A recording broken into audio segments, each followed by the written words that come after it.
Once again to Bloomberg Opinion Editorial Board Conversations. I'm your host, Robert George. And today it's my pleasure to welcome my colleague, Frank Barry. Welcome back to our segment. And we've got kind of a special segment today. Usually we're discussing one of our editorials that are specifically the official opinion of Bloomberg Opinion. Today, we are going to be taking a look at a great column that Frank wrote under his own name, and it sort of builds on an experience that he and his wife had last year during the pandemic, and it's kind of continued this year. So Frank, welcome back. First of all, and so I thought we'd start a little bit at the beginning. I guess I could say, the old assignment that we got when we came back to school, kind of appropriate given this is in September right now. How we spent our summer vacations. You spent the pandemic last year touring the country with your wife in your RV. Am I correct in that? Yes, we in the world of remote work, we went out on the road last September and drove the old Lincoln Highway, which runs from New York to San Francisco, and then down the coast of California and back along an eastward route. Back to New York in about 7 months in all, and stopping along the way to talk with people about issues in their local communities and to try to think about those issues from a much more local and personal perspective than we often get in reading coverage of, at that time, the campaign in 2020 or whatever is going on in Congress at the moment. And obviously, in the middle of a pandemic, that seems like a great, safe way. You and your wife, just in the open road, in the outdoors. I mean, very, very, very safe way.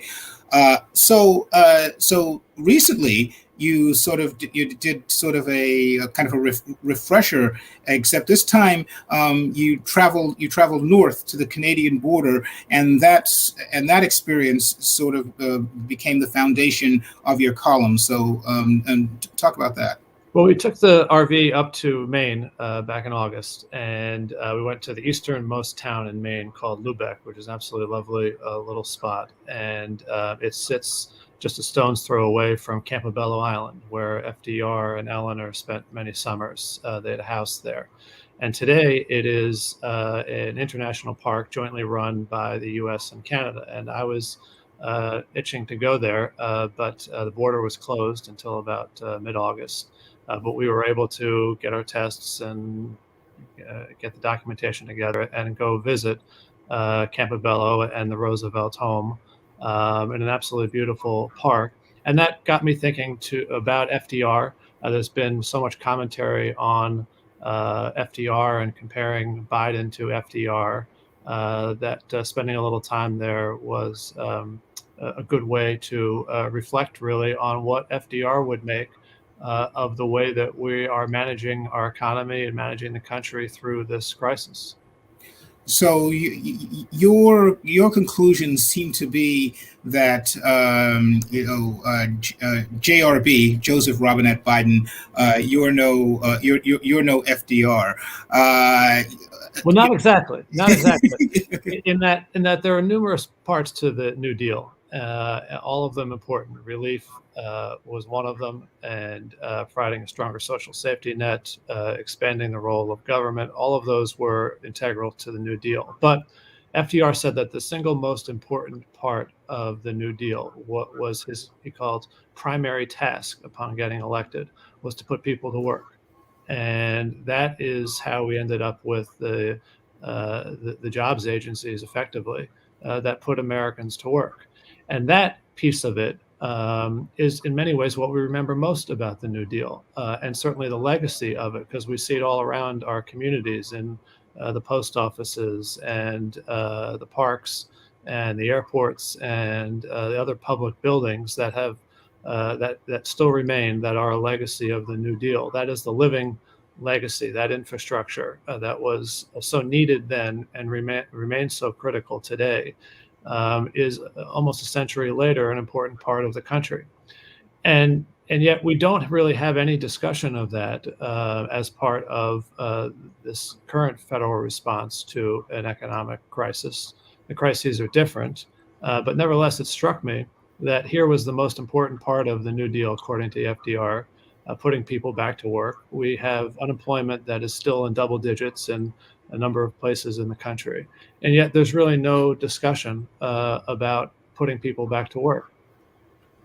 Well, and that's rather interesting, particularly given when we listened to the campaign last year, and even in the first several months of the Biden administration, President Biden, at least from a rhetorical standpoint, talks a lot about the importance of work, the dignity of work. He talks a lot about the lessons that he learned from his father, who came from a working class background.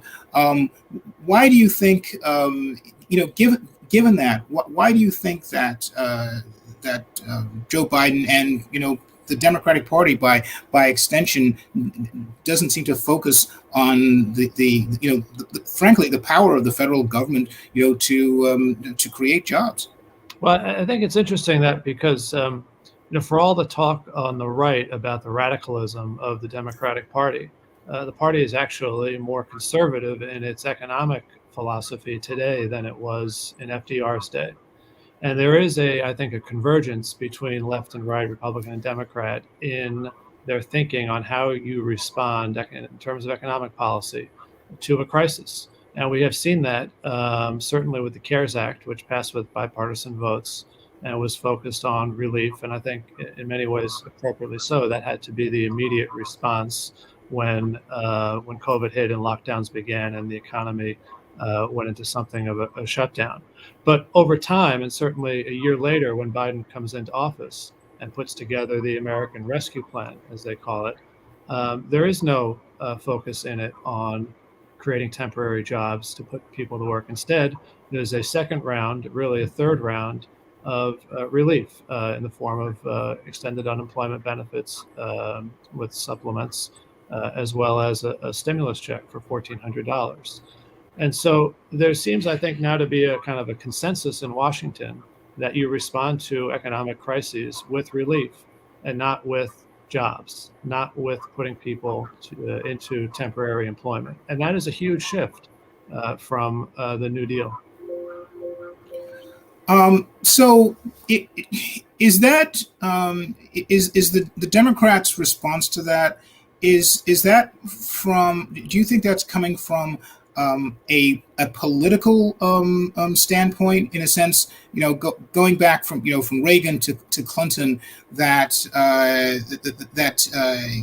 they're afraid, they're being attacked as being socialist and so forth, and so they're afraid to go into that direction? Or is it just that there's this broad bipartisan consensus that it's not effective for the government itself to make jobs?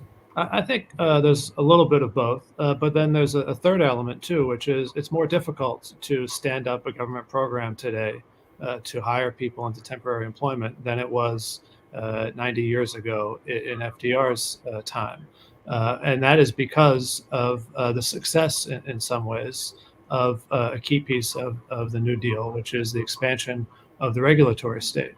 And so in some ways, the success of one aspect of the New Deal, the regulatory state, is impinging upon what was the most important part of the New Deal to FDR, which was, again, putting people into temporary employment until the economy improved such that they could find work in the private sector. But to your point about, I'm not sure if it's politicians being afraid, but I do think there's the social compact that FDR would often talk about in terms of the obligations that citizens had is different today than it was then. And there was a well understood expectation that the whole idea of the New Deal was that government would provide for those who could not. In providing a check to those who are able-bodied, there was an expectation that the able-bodied would work for it. Again, not in a permanent capacity, but doing some service that would be a benefit to the country was expected in return for the check. And that social compact, in a sense, between government and citizen, that was the deal, right? Each side had a deal to uphold. And there is no deal anymore in that sense. It's only government providing without any expectation that there would be a return obligation on the part of the citizen to do something in service to or in benefit of the country. Ironically, in fact there's an intra-party argument going on among Democrats involving work requirements in some of these relief packages, and many progressives feel that there shouldn't be any work requirements at all, which is a debate that comes from the 90s over welfare reform. So that aspect of the New Deal seems to have completely fallen by the wayside. It's really both. It's kind of in some ways it's actually a point of consensus among the parties that they don't want to ask people to perform labor on behalf of the country. I think in the Republicans' case, it's a bit more of a philosophical issue that they don't want to create. And this was true in FDR's job. They don't want to create public employment agencies. But in Democrats' case, I think it has more to do with the hesitation to ask people for something in return in a crisis. And again, I think the welfare argument is a bit different than government response, an economic response in an emergency, in which there are extraordinary measures taken. We've already spent more money on relief over the past year and a half than we did on stimulus during the entire New Deal, and those are inflation-adjusted dollars, and the numbers are not even close. And so part of the question I think it's important to ask ourselves is, well, what are we getting for it? And there's no question that we are, and you see it in some of the new poverty numbers, there were benefits for certain that came with these relief packages, but they will be relatively fleeting. And one of the things that we treasure and celebrate about the New Deal was its lasting legacy over many decades, and that came through work. It's we have to remember, in remembering the buildings and parks and airports that were built, who built them, and it was the American people, many of them out of work and willing to labor on behalf of important projects for a paycheck. Well, Frank, you've worked in municipal government before, so you know that even in the best of circumstances, there are a certain amount of inefficiencies that come out of creating jobs. I'm thinking in particular, New York City every summer, makes jobs for high school students and so forth. So is it? I mean, a lot has changed obviously since the Depression and the New Deal. Haven't we learned a lot though that there is sometimes a downside from government creating jobs? Well, actually, I'd argue the opposite in that it was an inefficient way to spend the money in FDR's day too, and he was derided for hiring shovel holders and shovel pushers. This was not an efficient way. If you want to build a road, this is not the way to do it. That's what FDR's critics said then, and he understood that there was going to be a certain amount of inefficiency, a certain amount of mismanagement, a certain amount of waste. That is going to be true of any public spending program, but he understood that the benefits would far outweigh those costs. And so I think the macroeconomic efficiency argument that you refer to has won the day. And the question we have to ask ourselves is, well, what's lost as a result of that. And had it won the day in FDR's time, there would be none of the public works that we now see around us and celebrate. They would not be standing. Instead, the money would have been distributed in forms of checks to people. Well, as we finish up, I guess the last question I have is one of the debates we've been having on some of these relief packages is that some of the added, unemployment insurance is actually restraining people from actually going back to work. There are lots of signs up of restaurant owners and others looking for employees. Given that backdrop, would government jobs just would just add add more give more supply there when there doesn't seem to be necessarily a demand for those jobs? Well, that's an extremely important point. I'm glad you raised it. There's a very large number of unfilled jobs and huge frustration among employers that they cannot fill them, and I think part of that is related. And there's a debate over how much of it is related, but part of it is related to the extension of unemployment benefits. And so a question is, had you used the money for jobs rather than unemployment benefits, you would have pushed more people back into the labor force, many of which would have taken those private sector jobs. And some of which would not have, either because they were not qualified or for other mismatches that we're seeing in the job market today would still exist.